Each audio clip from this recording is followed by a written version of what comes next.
Stockton woman who's 6 months pregnant is speaking out after being detained by ICE and kept in a holding room for days. She says the conditions, the stress, and the lack of nutritious food caused her health to go downhill. Boston 25 News reporter Drew Caritas is live at Beth Israel Hospital in Boston, where she's been receiving treatment all week. Drew?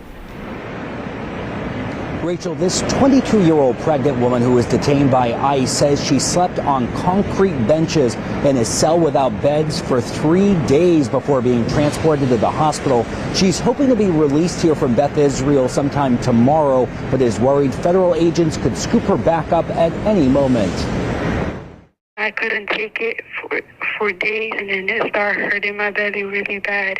Speaking with us on the phone from her hospital room at Beth Israel in Boston, Jennifer Ribeiro-Semedo describes the trauma she says she endured after being handcuffed and shackled by ICE agents at 6 months pregnant. Just being in there was terrifying. Ribeiro-Semedo says she came to the United States at 13 from Cape Verde, lawfully through her mother, who received a green card through marriage, but her mother's legal status has since been terminated, and Ribeiro-Semedo ultimately found herself on ICE's radar because of an outstanding warrant involving a domestic dispute with a previous partner. When she went to court to try to clear that charge and try to start the process of defending herself, ICE came to pick her up. Attorney Carl Hervich says the stress of being held in a cell without beds for 3 days and the lack of nutritious food at the Burlington ICE facility jeopardized the 22-year-old's pregnancy. It's so shocking to see that this going from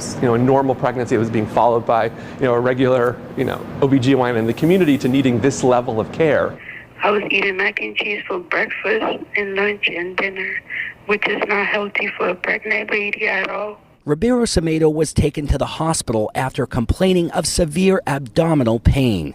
A statement from Department of Homeland Security Assistant Secretary Tricia McLaughlin says, quote, "Pregnant women in detention is exceedingly rare. They receive regular prenatal visits, mental health services, nutritional support, and accommodations aligned with community standards of care." It goes on to say, quote, "This is the best health care many of these individuals have received in their entire lives."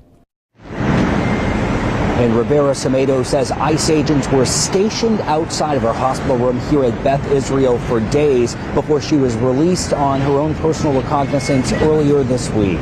We're live at Beth Israel Hospital tonight. Drew Caritas for your local station, Boston 25 News.